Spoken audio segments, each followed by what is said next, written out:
गुरुर्विष्णु गुरुर्देवो महेश्वरः गुरुर्साक्षात् परब्रह्मः तस्मै श्री गुरुवे नमः।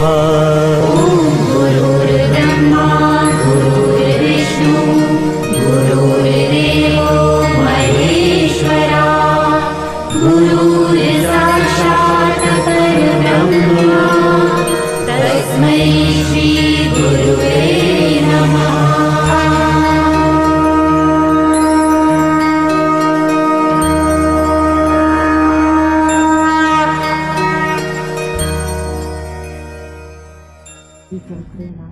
येषां जन्मतन् जीवामुक्ता भवन्ति साखरे परायणं विनायकं गुरुं देवो ज्ञान बन्धवे प्रताप अद्वैत चिरहस्त ज्ञानेश्वर भगवान उज्जैन श्री रंगनाथ जो सुख नित्य प्रकाश विभु नाम रूपाधर मती न लखे जी मती लखे सोमय शुद्ध अपार अब्दी अपार स्वरूप मम लहरी विष्णु महेश विधी रवि चंदा वरुण यम शक्ती धनेश गणेश जा कृपालु सर्वज्ञ कुह्य धारत मुनि ध्यान ताको होत उपाधि ते मोमे मिथ्या भान हे जिहि जाने बिन जगत मनहु जेवरी साप नसे भुजग जग जिहि लहे सोहम आपे आप बोध चाही जाको सुकृती भजत राम निष्काम सो मेरो हे आत्मा काकू करू प्रणाम।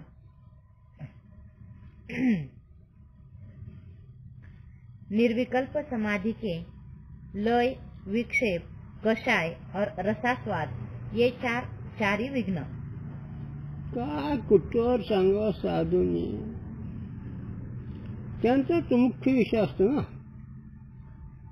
विषय पामरचा मुख्य विषय बायका पैका विषयीचा स्वर्ग साधकाचा गुरु जीवन मुक्तीचा सुखाचा विचार।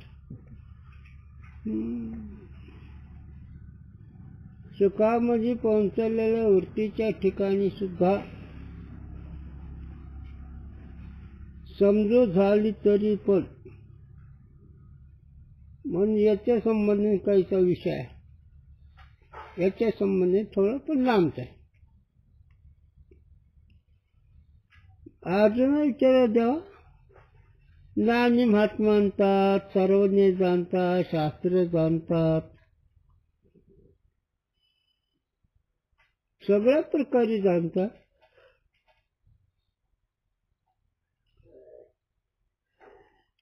अप्रक्ष रीतीनं जाणतात, तर पण त्यांच्या बुद्धीत भ्रम का होतो?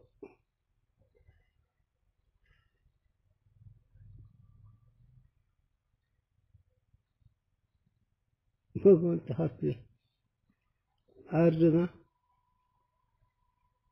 तुझं खरं पण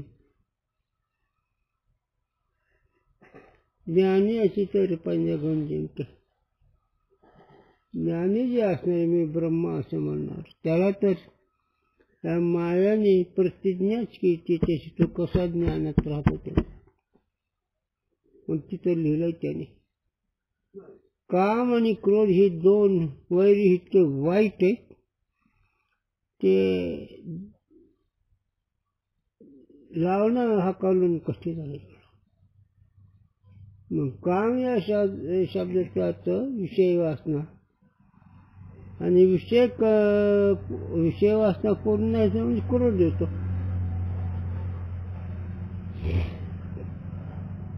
म्हणून तिथं लिहिलं त्याने हे ज्ञान निधीचे भुजंग विषय देवीचे वाघ भजन मारीचे मांग वाट मार्ग आहे। काम आणि क्रोध हे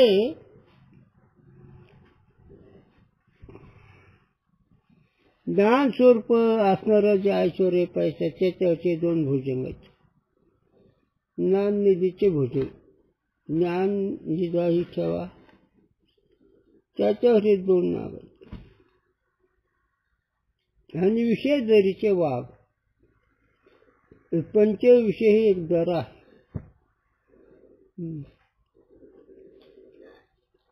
हे 5 विषयाच्या दऱ्यातून जाणं गुरुच्या कृपेने जातं रे बाबा. शब्द, स्पर्श, रूप, रस, गंध ही 5 विषय आता दरा म्हणजे खूप मोठा खड्डा. आणि तिथेही 2 राहणारे वाघ आहेत.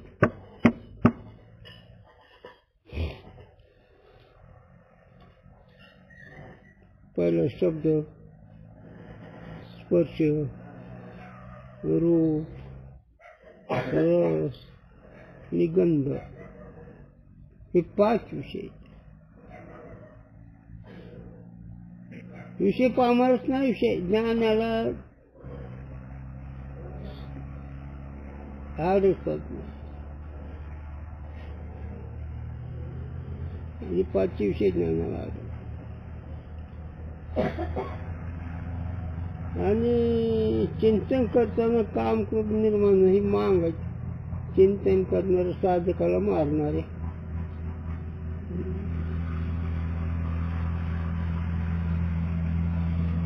मोठ्याचे उदाहरण सांगतो.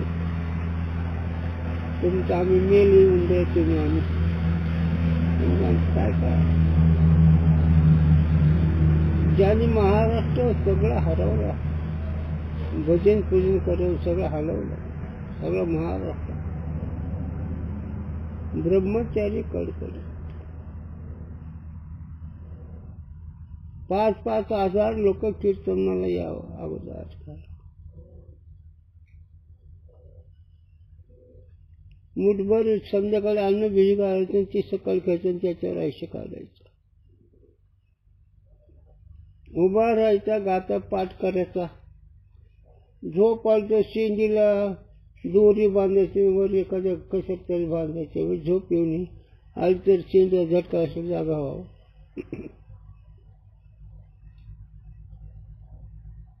असे महान थोर पुरुष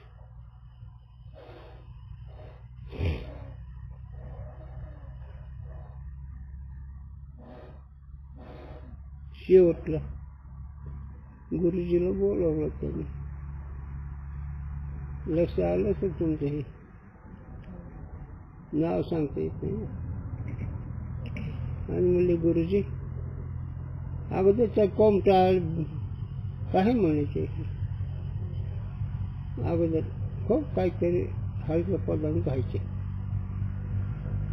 आणि शेवटला म्हणजे गुरुजी मला मी चुकलो, झालं वाईट झालं, मला पश्चाताप झाला. या दगड धोंडवर भसले टाकलं असं ते बरं. आणि बुद्धी अशी विचार शून्य झाली. पण गुरुजीच्या कृपेने ती म्हणजे आता गुरुजी मोठ्या मनाने मोठ्या म्हणे घेत आणि अशी तुमच्या चिन्ह कथा. आपण मेले येऊन घ्यायचं. उगा आपल्या पुण्याने हे विषय चालू आहे. काय आपल्याला काय सुटले सांग. मोह सुटलाय का, विषय आसक्ती सुटली का, काय सुटतंय.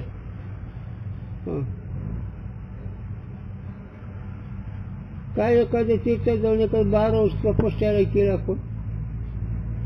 काय केलं बरं. उभे ज्ञानराव तुकोबाराच्या कृपा म्हणून आपण हे चिंतन करतो. बाकी नाही काय. आपलं आणखी क्षणभर कुठे जर मोहाचा विषय धक्का वाटला तर माणूस झोप जातो.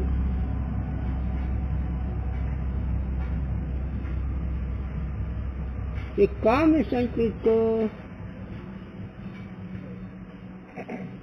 तर निरुकल्प पाहून चाललेलं तिथं सुद्धा 4 विघ्न आहेत. पहिलं कोणतं विघ्न. लय. लय म्हणजे चिंतन करताना एखाद्या वेळेस वृत्ती शून्य व्हावं. ते बी कळून हे बी कळून. हा एक लय. अभ्यास केलेल्या लोकांचं चिंतन आहे. हे आम्ही पाहिलंय. अभ्यास केला थोडाफार. वृत्ती स्थिर स्वरूप करताना जग मिथ्या तो ठरलं, जग त्रिपुटी जग आहे मिथ्या ठरलं, मी साक्षी द्रष्टा निश्चय ठरलं, ही जीवनमुक्ती आहे. आणि ही जीवनमुक्तीनंतर जे काय असणारी वृत्ती स्वरूपात निमग्न करत असणारे जे आनंद भोगणारे ते वृत्ती स्वरूपात लीन न होता एकदम स्थिर अवस्था होते झाले. आनंदही भोगत नाही आणि कसं स्मरण नाही. याला उदाहरण द्यायचं असेल तर झोपेसारखं. पण झोपेत अज्ञान असतं, इथं अज्ञान नसलं तरी वृत्ती अभाव स्थिर होत, अभाव म्हणजे स्थिर होते, म्हणजे न कळण्यामध्ये स्थिर होते. याला लय म्हणावं. पुढं विक्षेप. मग आता काय सांगावं या विषय. त्यांना कळतं विषय, तुम्हाला विषय आपण विषय रूपच कळायचं काय वाटते. वृत्तीचं उत्थान हे त्यांना कळतंय झालं.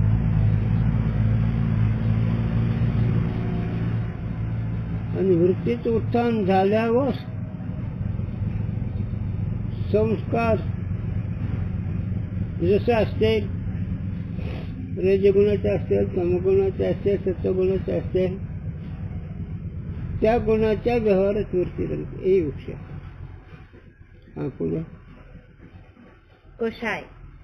कषाय म्हणजे काही विषय थोडा फार कळला त्याच्याविषयी मोह लागला. मी आनंदरूप आहे, मी ज्ञान स्वरूप आहे, मी अमर आहे, असं जे काही आनंदाची लाट आहे ही सुद्धा अडचणच आहे परमार्थ निर्विकल्प समाधीला. और रसास्वाद. हेच रसास्वाद मी सांगितला. आता मी सांगते रसास्वाद म्हणजे सत्वगुणामध्ये शुद्ध सत्वगुणामध्ये आनंदाचं ज्ञान झाल्यासारखं, आनंद रूप आहे वाटणं, मी ब्रह्म आहे असं वाटतं. हे रसास्वादाचं चिंतन. कसं आहे आता पुढे आलं सांग, तिथं माझं लक्षात नाही राहिलं कसं आहे म्हणजे काय. निर्विकल्प समाधी में 4 विघ्न होवे हे. ही निर्विकल्प समाधी कुठे जायचं आता. गुरुजींची आठवण जेवढं हलकलं तेवढं होत नाही. आयुष्य गेलं तरी एकच असं झटका बसतो. गुरूंच्या शब्द सांगा. ज्ञानाला अडचण आहे, मूर्खला अडचण नाही. जगसत्यत्व बुद्धीचे लोक ते सगळे मूर्ख आहेत, त्यांना अडचणच नाही. परमार्थ खास करून आले त्याला ते अडचण आहेत. म्हणून काय सांगतो त्यांनी आता 4 विघ्न. 4 विघ्न निर्विकल्प समाधीमध्ये. हा त्यात आलस्य करिके अथवा निद्रा करिके वृत्ति के अभाव को लय कहे है. हो, चिंतन करताना आळस झोप येईल त्याला लय म्हणावं. ता लय ते सुषुप्ती समान अवस्था होवे हे. आणि त्या लयचं पूर्ण स्वरूप झोपीसारखं होतं, म्हणजे काहीच कळत नाही. स्वरूप इतकं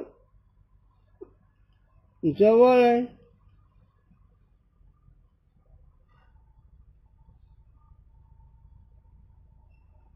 किती जवळ आहे. साखरची गोडी साखर जशी वेगळी तसं तू वेगळंच नाही. आणि हे त्याला तिथं लवकर कळत नाही. तो ज्याचा शोध करतो ते तुझं स्वरूप आहे, शोध करायची गरजच नाही. पण अभ्यास करतो तिकडे सुख भोगायचा म्हणून स्वरूप कळत नाही. तिकडचं अभ्यासाने वृत्ती स्थिर झाली त्याला लय म्हणावं.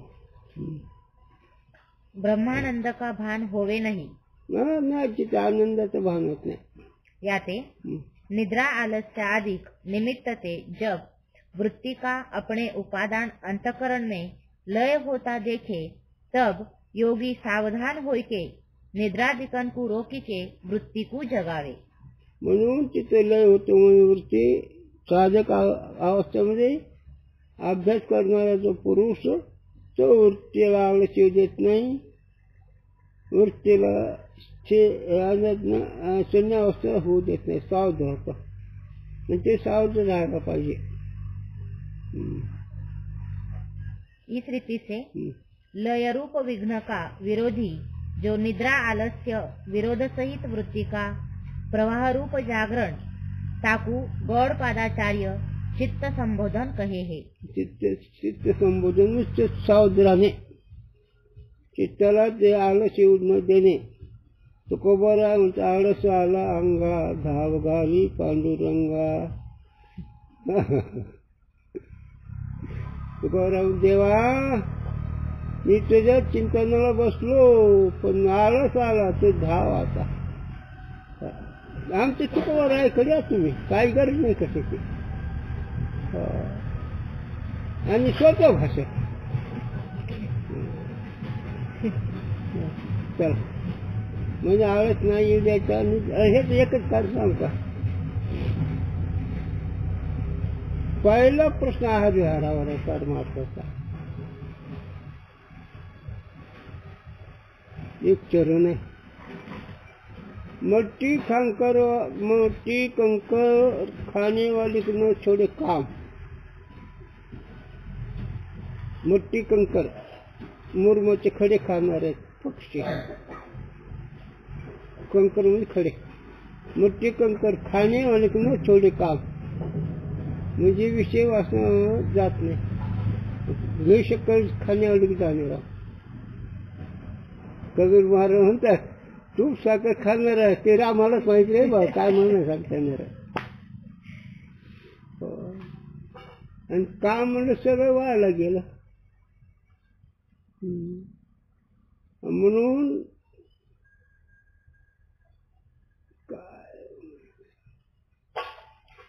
चला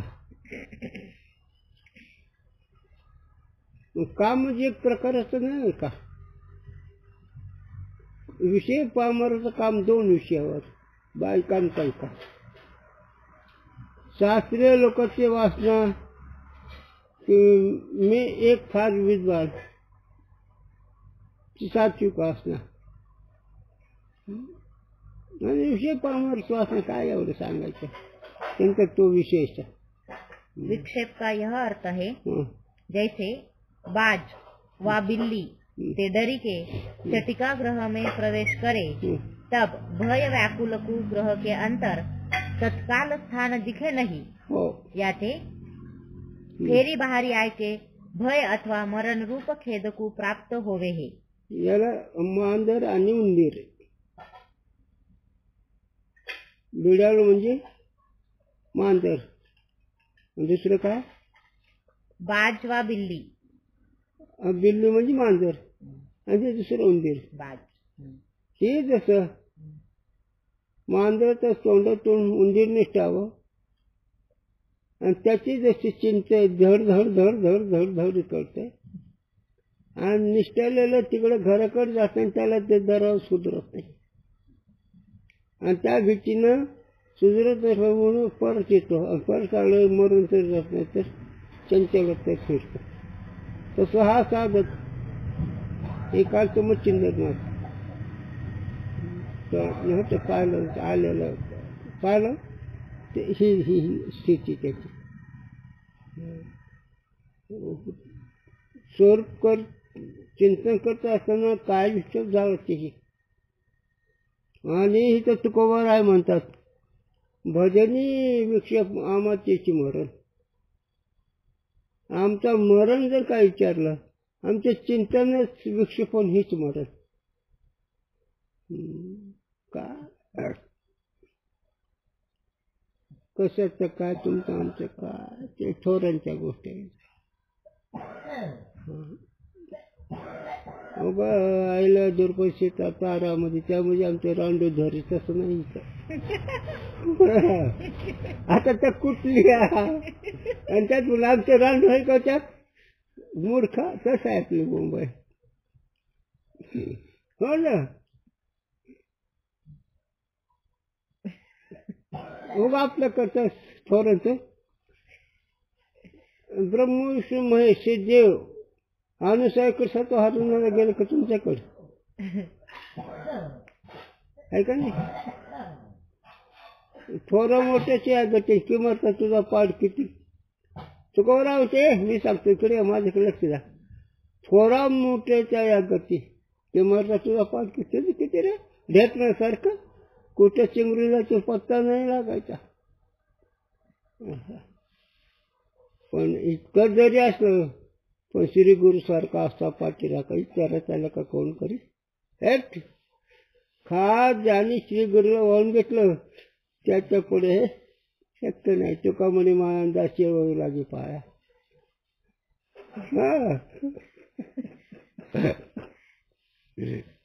ऐका नाही दोन्ही कोण बी सांगते नाही दोन म्हणजे हाय एकच बाजू सांगत जर बसलं तर माणूस उद्या सोडून दे काहीच आपलं उपयोग नाही. तसं नाही ते दोन लक्ष आलं पाहिजे. जर असं ठरलं उद्धारचा मार्ग बंद झाला असता ना. तुमचा आमचा उद्धार झाला असता का. तुमचं आम्हाला तत्व कळलं असतं का.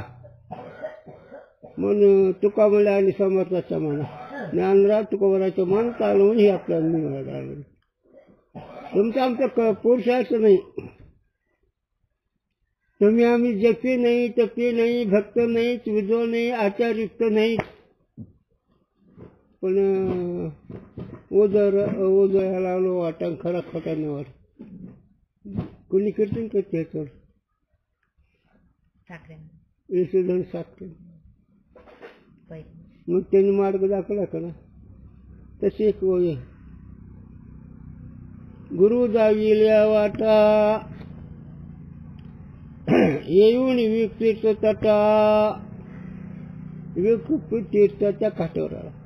तेने धुनी बुद्धीच्या मळकटा बुद्धीवर असणारा मळ धुतला आणि तो मग आपल्या स्थितीत राहिला. नाही तर मग उद्धाराचा मार्ग संपल ना. की कठीण किती आहे हे दाखवायचं. कठीण आहे म्हणून सोडायचं नाही. आज सुटलं म्हणून आज मला जायचं नाही. नाही जातच नाही. कसं सुटल्यावर कशावर विषय चालला तर विक्षेप. जसं मांजराच्या तोंडातून उंदीर सुटावा आणि त्याची जशी चंचलता होती त्याला दार सुधरत नाही त्या घराचं त्याच्या जायचं. तसं हा साधक इकडून निघाल्यावर अभ्यास करीत असताना स्वरूप किती सूक्ष्म ही कळत नाही. आणि त्यावेळेस मग त्याची गडबड होती. तरी पण माऊली म्हणते माऊली इतकी म्हणते अप्रियेची प्रियेच्या प्रिय झाले अनुकूलचे सगळे प्रतिकूल झाले. तीव्र ताप एकत्र झाले. अध्यात्म अधिभौतिक आदी देखील तिन्ही ताप एकत्र झाले. अनुकूल असणारे प्रतिकूल झाले. सगळे देव क्षोभले. इतका एक दुःखाचा डोंगर असा मोठा झाला आणि ते दुःखाचा डोंगर या साधकाच्या अभ्यासावर पडायचा आहे. पडला कदाचित पण धैर्य न सोड साधक. पण त्यांनी धैर्य सोडच नाही झालं. त्रिविताप देव क्षोभो अनुकूल असं प्रतिकूल हो हे सगळे एकत्र होऊन जर दुःख भडकलं तर हा साधक धैर्य रूपाने हालत नाही. अरे हे परमार्थ बोलायचं नाही रे बाबा. हे युद्धाचा प्रसंग आहे. एक एक एक एक एक दोष काढताना आईचं दूध आठवतं गुरुजी म्हणायचे. एक एक संकल्प नाहीसे करायला आईचं दूध आठवतं. कधी रजगुणाचे संकल्प, कधी तमगुणाचे संकल्प, कधी सत्वगुणाचे संकल्प. या संकल्पातून बाजूला सरायला, संकल्पाचा द्रष्टा व्हायला आईचं दूध आठवतं. संकल्प तुला चिंतन होऊ देत नाही. आडवा डोंगर तो माझा वैरी, अंतरले जुनी माय बाप. तुकोबा म्हणतो, देवा हे कामक्रोध माझे वैरी आहेत, अंतरले तुझे चरण, पण आता तू उदास होऊ नको माझ्या विषयी, मग ही मजा. म्हणून हे मांजराच्या तोंडातून उंदीर निष्ठावा, त्याला जसं काही सुधारत नाही त्याप्रमाणे नवीन साधकाला हे खरं वाटतंय आणि हे सुटायची अडचण होती.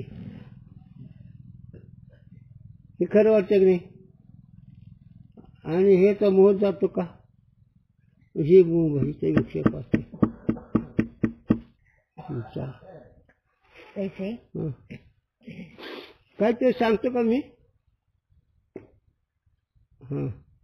अनात्म पदार्थन को आलोचित दुःख हेतु जाने के अद्वैत आनंद को विषय करने वास्ते अंतर्मुख हुई जो वृत्ति, तहा वृत्ति का विषय चेतन अति सूक्ष्म है. याते किंचित काल वृत्ति की स्थिति बिना तत्काल ही चेतन स्वरूप आनंद का लाभ नहीं होवे है. इसको विक्षेप कही है. आता नेम्या केलेला विषय पण तुमचा अभ्यासच नसल्यामुळे सांगतो. शरीर रोगाचे भांडार, शरीर रोगाचे फार नाही पैतर शरीर आयशे. जर वरती सोडून इकडे निघाल्यावर सुट्टीकडे नाही कोण जाणून पण गणित सोडवतो. शरीर विटाळाचे आळे, शरीर माय मोह पावसाचे जाळे, पतन शरीरामुळे अनात्मचे विचार आहे. कसं आहे शरीर? डोळ्यातून चिपडे निघतात, नाकातून शेंबूळ वाहतो, तोंडातून बेडके पडतात, पोटात गू घाण असते, मूत असतो. शरीर सगळे जंतू भरलेले असते. शरीर रोगाचे भांडार, दुर्गंधीचे सार असलं शरीर. हे अनात्म वृत्ती ह्याच्याकडे निघाली, देहावर उदास झाला म्हणजे अनात्म बाजूला सारलं आणि स्वरूप पकडून निघाला. पण स्वरूप इतकं सूक्ष्म आहे त्याच्यामुळे हा गोंधळ विषय होता. हे सुटलं, मांजर गेलं हाकालून दिलं, देहबुद्धी हाकालून दिली विचाराने. पण स्वरूप आनंद भक्त, स्वरूप इतकं सूक्ष्म आहे, बुद्धी इतकी शुद्ध पवित्र पाहिजे की ते, पण तिथं ती आड येते. जरा कसं आड येते आहे का नाही? तर तिथं उदाहरण सांगू तुला. कापराचा डब्बा माहित आहे का? त्यातला कापूर संपल्यावर वास येतो का नाही? कशाचा वास येतो? कापराच्या डब्यामध्ये कापूर संपल्यावर जो वास येतो, कशाचा वास येतो? कापराचा. कापूर राहिला का वास आहे का नाही? तिथं कापूरचं नाही वास, ही सूक्ष्म संस्कार. तसं अंतःकरणातून निपटून वृत्ती गेली असं वाटतंय, तरी पण ते कापराच्या संस्कारासारखे संस्कार असतात आणि ते संस्कार उत्पन्न करतात. म्हणून स्वरूप इतकं सूक्ष्म आहे, आकाशाच्या पालव्या गाळून घ्यायचं. स्वरूप कळलं हे आकाश आहे ना, त्याचा पदर काढून त्यात गाळून घ्यायचा, इतकं सूक्ष्म आहे. म्हणून साधक जरा थोडं गडबडतो विषय हेच आहे. अनात्माचा त्याग विषय हे आहे ना, अनात्म स्वरूप. ताते वृत्ती बहिर्मुख होवे हे. म्हणून ती वृत्ती बहिर्मुख येते, ना म्हणून पकडते, देहाकडे येते. तीस रीती से बहिर्मुख वृत्ती विक्षेप कहिए हे. आता अशा रीतीने त्याला विक्षेप म्हणावं. ब्रह्मज्ञान सांगतेच असतं. गुरूंचं आठवण सांग. गुरूंची महाराज ब्रह्मज्ञान सांगायला लागले. जग नाही, प्रतिभाची सत्ता आहे, प्रत्येक मात्र आहे, देशकाळ आहे नाही असं सांगायला लागले. पण गुरु हळू सांगा जाऊन, महाराज काय मी सांगू का नको तुम्हाला, काय सांगा. अहो म्हणलं तुमचे घोडे चिंगडी पळून गेले, ते गवसनच महाराज चक्करच आले.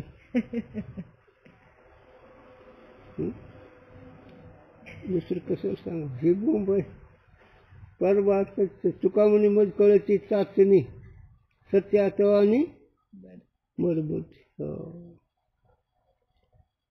चला. सो वृत्ती की स्थिरता विना स्वरूप आनंद का अलाभ होवे हे. म्हणून या शांती धरा उतराय पैरा, शांती परते नाही सुख, हे राव घ्यायची दुःख. ही तर अभंग आहे. आणि ही शांतीची स्थिती गुरुजींनी दाखवावं जाईल. म्हणून या शांती धरा म्हणजे जगाच्या ठिकाणी किंवा जगाचे किंवा अनात्माचे कित्येही प्रसंग आले,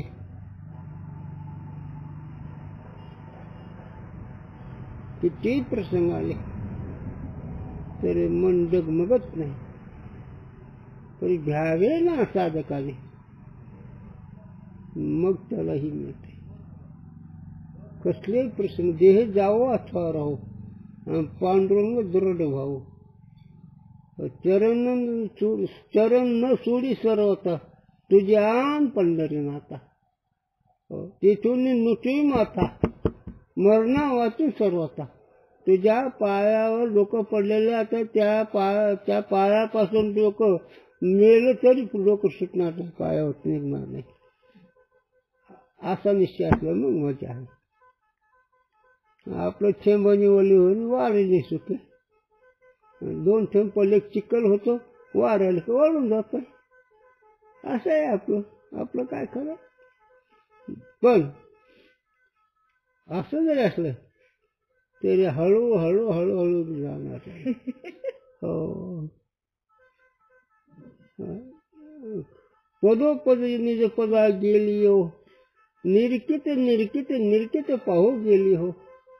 विचार करीत जायचं. प्राण कोशमी नाही, मनोमय कोशमी नाही, बुद्धिमय कोशमी नाही, आनंदमय कोशमी नाही, अन्नमय कोशमी नाही, असे विचार करीत जायचं. का एक सांगू तुला खरं, खास परमार्थिकाला अडचण नाही, शहाण्याला अडचण आहे, मूर्खाला अडचण नसते. कसं ती गुरूंची आठवण सांगू. माणसांचे जे इंद्रियाचे व्यवहार रस्त्यावर करतात का माणसं, किती मूर्ख माणसं तुझ्या. जनावर रस्त्यावर मुततात तसं माणसं मुततात का. याच्यात शहाणं कोण आता. आता ही जसं लक्ष आलं तुमच्या, माणूस दारुड्या असो येडा असो तो जरा बाजूला लगेच केली करे. जनावर आता ही एक उदाहरण दिलं. त्याचा जो साधक ज्याच्यावर ईश्वर कृपा झाली, याच्यावर शास्त्र कृपा झाले, ज्याच्यावर शास्त्र गुरु कृपा झाली, असा जो साधक शाणा त्याला ही अडचण. ते कसं आहे का नाही. ते असं आहे. वृत्तीच्या ठिकाणचे अनंत जन्माचे संस्कार आहेत आणि ती घालली तर नाही त्या अडचण येते. म्हणून आमचे तुकोबर आहे बोलतात साधकाला, रात्रंदिव सामा युद्धाचा प्रसंग, आंतरबाह्य जगाने म्हण. रात्रंदिवस आम्हाला युद्ध आहे, बाहेर जग आणि अंतर्मन. अंतर्मन वेगळेच विचार करते, परमार्थकडे जाऊ देत नाही. आणि बाहेरचे लोक त्यालाच पोषक होतात. पण आम्हाला रात्रंदिवस हे देतं. साधकाला नेहमी हे करायचं, काय करायचं, एक दोष घालवायचे आणि एक वरती इकडे न्यायचे, स्वरूपाकडे वरती न्यायचे आणि अनंतकडे साकडे. याला चरण मला सांगता येईल का तुम्हाला हरिपाठात?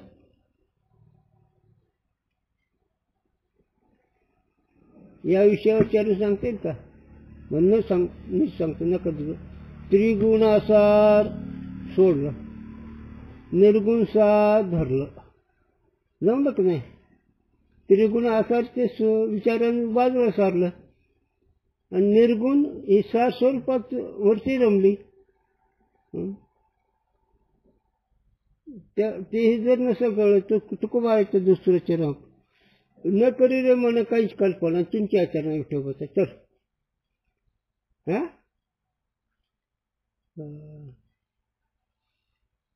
आता ही माऊलीची भाषा आहे. तुकोबारावनं माऊली हे केव्हा कळलं ते बरं? मला जाण सवड म्हणलं बोला, न करी रे म्हणे काहीच कल्पना, चिंता आचरण विठोबाचा. ह्याची म्हणा तुझं काय खावायची चिंता, भले तुझं पक्षी राहत म्हणा, तुला खायची चिंता आहे, पक्ष्यानं का चिंता खायची? चल सोड तिथे, कर घ्या. तिथलंही चिंता नाही. आणि मनात आपला जो विचार केला कळलं नाही, ऐकताना घेत काय मग तर स्थितीवर काय असं. हो, पाण्यात मासा कसा झोपतो त्याला मासा व्हावं लागलं. बेंडकाला जाता येते, राहता येते, जाता येते, राहता येते, पण मासा पाण्याच्या बाहेर जातच नाही. तसं काही बेंडकासाठी लोक काही दिवस परमार्थ करावं, काही प्रपंच करावं, परमार्थ करावं, काही प्रपंच करावं. आणि मासा आता करणीची काही नाही, देवाविण काही.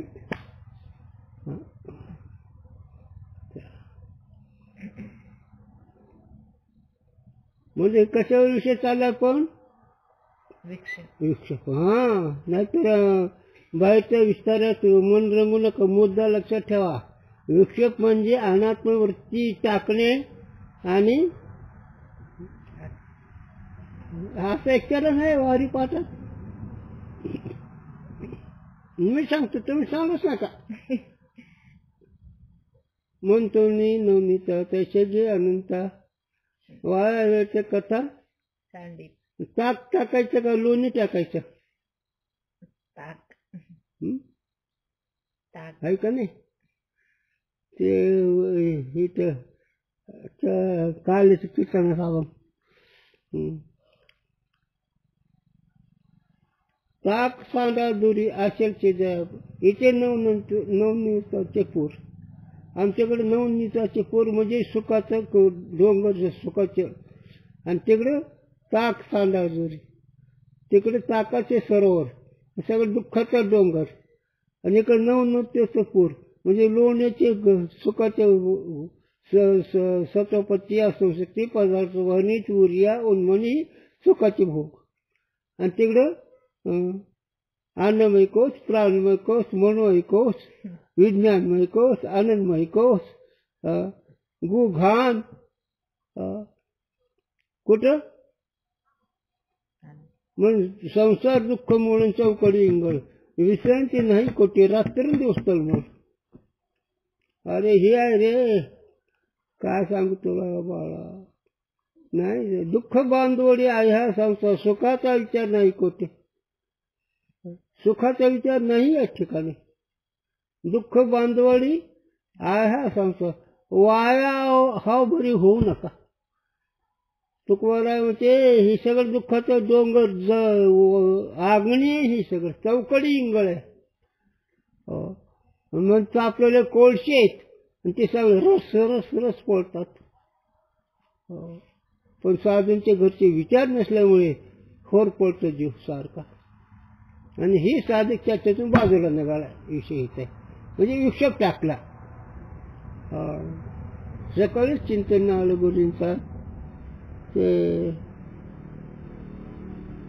दुःख बांधवडी अरे संसार सुखाचा विचार नाही कुठे. सुखाचा विचार नाही कुठे. तुम्ही कुठेही जा. याला एकच उदाहरण दिलं माऊली ज्ञानोबारायने दैवी असेल संपत्तीच्या विचारात. इतकं उदाहरण आहे. माऊलीची वय मला काही घ्यायचं नाही, कारण आपणाच्या तोंडी काही सुगंध आहे. खालचा हा वारं जात त्याच्यात काही सुगंध आहे का? ती प्रपंचीची भूमिका आहे. हो, ही परमार्थाची भूमिका आणि ही साधकांनी टाकलंय बाजूला. आता दृष्टी पुढे आयसा तोच राहील जो मी तुझ पायी वेळेला. हो, असं आहे ते. तेव्हा दुसरं चरण मला ते मी ते अभंग म्हणतच नाही. गुरूंचं माझं शेवटचा अभंग गुरूंचं कीर्तन होतं. मी तो अभंगही म्हणत नाही आणि त्या अभंगावर मी कीर्तन करत आहे. गुरूंचे अभंग शेवटचं कीर्तन त्याच्यावर पुन्हा नाही. आणि ते आयुष्य संपले. त्यांनी एकच सांगावं, हरी आला हातात मग कैशी भाई चिंता. ज्याला ब्रह्मकाल वृत्ती झाली त्याला गौमूत्राची वृत्ती होईल काय? साठविला हरिजी हृदय मंदिरी. अंतकरण वृत्ती हरी म्हणजे आनंद असा प्रकट झाला, त्याला वासना राहील काय? याची खूण काय? स्वरूपामध्ये उत्थान नाही. उत्थान नाही म्हणजे व्यवहार नाही. समुद्राला पूर आलं का आटला, तसं जर सगळीकडे अनंत रूपाने आपलं स्वरूप आहे, कुठलं काय? आणि तुम्हाला मला भय बी आणि चिंता बी आहे. ज्याला हरिहातात आला, ज्याला मी ब्रह्मा असं कळलं, मी प्रमाणाचा विषय नाही, मी विषयी नाही, मला विषय नाही, माझ्या पुढे त्रिपुटी नाही, असा ज्याचा निश्चय सापेक्ष भूमिका टाकून शुद्ध चित्त जिथं असेल तिथं तुका म्हणे हरिण काही उरू नदीवरी काहीच नाही. आणि मग त्याची सर्वी एरजारी झालाच पोळ्या पार. तिथं हे चिंता नाही. तेव्हा जमते. हे ते काय सगळे गुघानच. मन एकीकडण्याचे, डोळे एकीकडण्याचे, कान एकीकडण्याचे, जिभ एकीकडण्याचे, काय. आणि ही साधकानं वाहन सोडून दिलं. मग म्हणतो आता निश्चिंतीने पावलं विसावं. आता निवांत राहिलं. चला, वृक्षपावर विषय चालू बरं का. काहीतरी बडबड करतो का? आणि ह्याला पाठीमागची सामग्री पाहिजे. काय काय पाठीमागची याची सामग्री आहे बरं? विवेक वैराग्य. विवेक वैराग्य समषटक मोक्षित श्रवण म्हणून निध्यासन तत्वपासून शोधून गुरुची सेवा. तुम्हाला गुरु हाच कुठे म्हणून तुम्ही सेवा करता कोणाची? गुरु असल्या त्या शब्दाच्या बाहेर जात नाही. आपलं तुमच्या पुण्याने ऐकायला यायला एक घराचा विषय आहे, त्याला त्याच्या नादाने.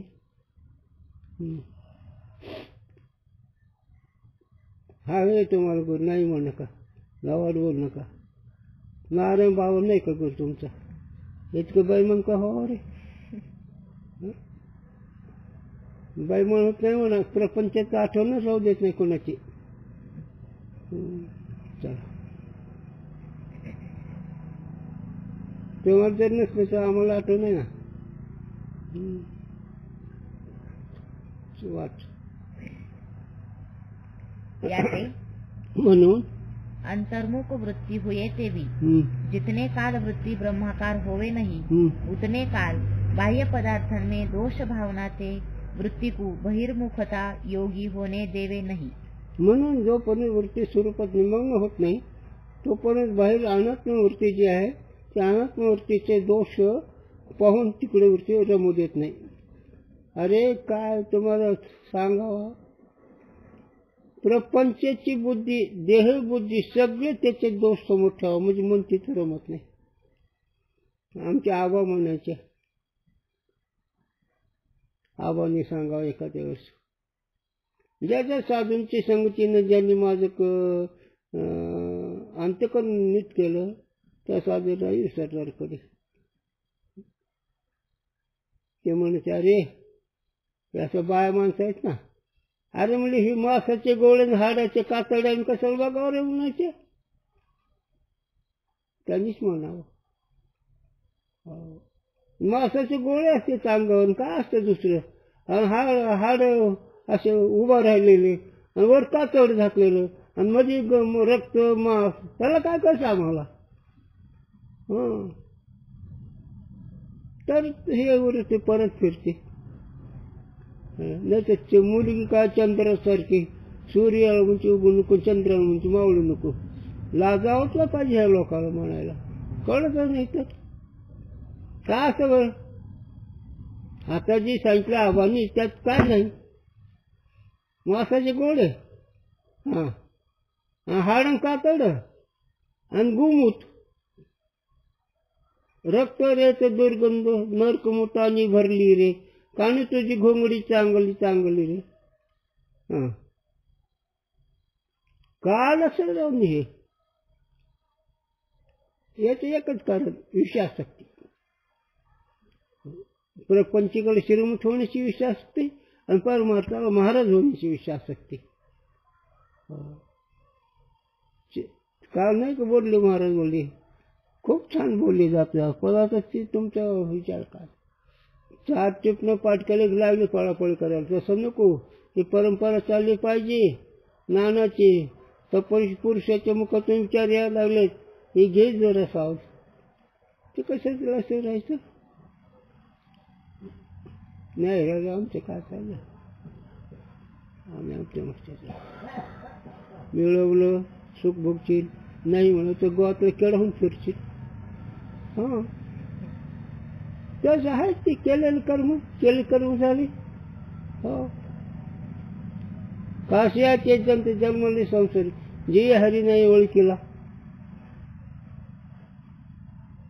तुकोला उंची तसं नाही हो महाराज, असं बोललं तरी कळत नाही. काशियाचे जंत जन्मले संसारी, जेही नाही हरी ओळखीला. अरे ज्यांनी हरीची ओळख नाही ती जंत गोवातले कशाला जन्मले हे.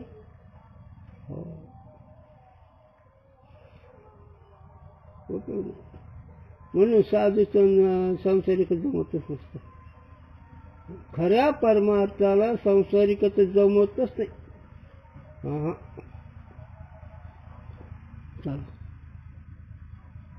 हे विक्षेपर बोलला शास्त्रीय भाषेला अनात्म म्हणावं, ध्यादिक जगताचा विषय अनात्म म्हणावं शास्त्रीय भाषात, आणि तुकोराच्या भाषा परकट करण्याकरता बोलावं लागतं. एक चिंतन सांगतो विक्षेपर. यावेळेस भगवान कृष्ण परमात्मा उडाले यमुनीच्या ढोहात काळी नागात मारण्याकरता. त्यावेळेस सगळं गोकुळ शोकाखोळत गेलं. त्यांचे काय नाव होतं, नंद म्हणले माझं झाग बुडवलं, आणि यशोदा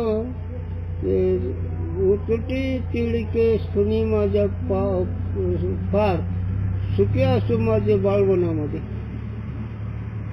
बाळ विघ्न पडलं, कृष्ण बोलाला तर त्या आईच्या सणाला असं चिडकं उठायला लागलं ते विघ्न पोराला झालं म्हणून.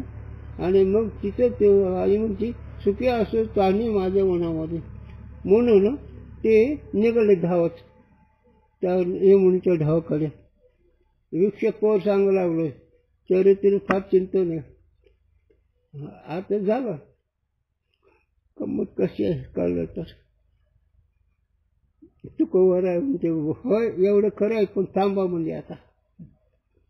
सगळं गोकुळ गेलं त्या ढोवापर्यंत. बाप गेला, आई गेली, आणि ढवा पाहिली. माता मागे पावलं पावली सरे, बोलालं माझं तान लेकरू, ढव पाले माता मागच भरे. जय बुद्धी अशी निसाधकाची वरती असे मजाच रसे या विचारात. मग त्याच्या सुखानंदाला पारवर नाही, मग तिथे भगवंतांचं काम करतो. तसं नाही. हे विचारसागर शिकून लोकांना सांगायचं नाही. आपलं जन्म मरून चुकवायचं, नरकमुतातून पार पडायचं, यमाची यातना नाहीच्या करायच्या. त्याच्याकरता हे आहे. हे कर्मणूक नाही, जगाचे हुशार नाही, जगाने चांगलं म्हणावं म्हणून नाही. दोन्ही कुळे पायी उद्धरते असं जर लाभ झाला तर. आणि स्वतः तर आईनं सुख मिळतात. आणि हे सुख भोगणाऱ्याच्या अडचणी. विक्षेप कुणाला आहे? आत्मानंद भोगणाऱ्याला आहे का प्रपंच करणाऱ्याला आहे का मोठ बांधणाऱ्याला आहे? हा का रिद्धी सिद्धीच्या पुरुषाला आहे? अरे सगळे विक्षेप आहे ना. हो म्हणे त्या महाराजात त्रिकाल ज्ञान आहे. अरे बापरे लय छान आहे तुझं महाराज. त्रिकाल ज्ञान जगतच नाही. त्रिकाल ज्ञान कुठून आणलं असतं? नाही म्हणजे आमच्या महाराज पाण्यात तूप करतात. स्वप्नातलं का जागृतीतलं? चला हे विक्षेपावर बोल लागलो बरं का. किंतु वृत्ती की अंतर्मुखता ही स्थापन करे. आणि तो साधक विषयाच्या दोषाने मन तिकडे जाऊ देत नाही आणि अभ्यासाने वृत्ती स्वरूपाच्या ठिकाणी स्थिर करतो. म्हणून ज्ञानदेवी रम्य हरीचे चिंतन सर्व काळ है ना.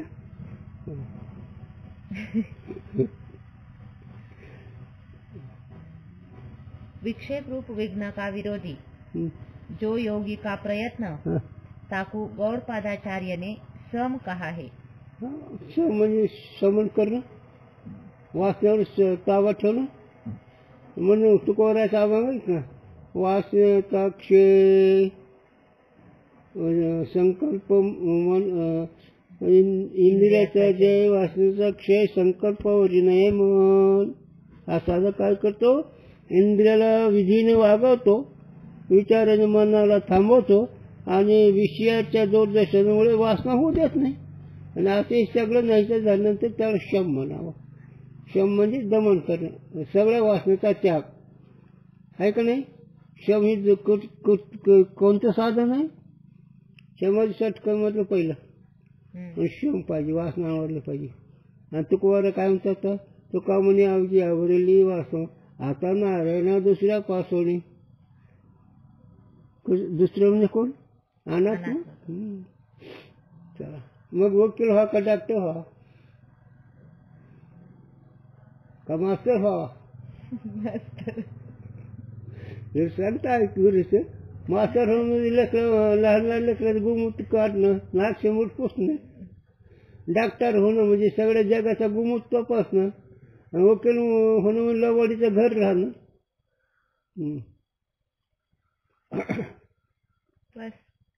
बस ना. कुंडली हा कशाय आता उद्या उद्या कुंडली विठ्ठल विठ्ठल विठ्ठल.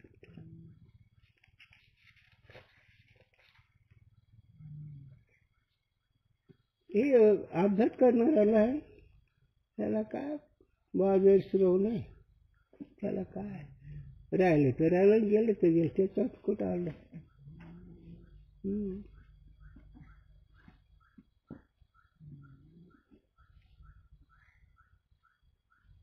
पण आमची ज्ञानोबाला तुकोबा येतो हिताचा काळा वाळून पडची हाती काळा.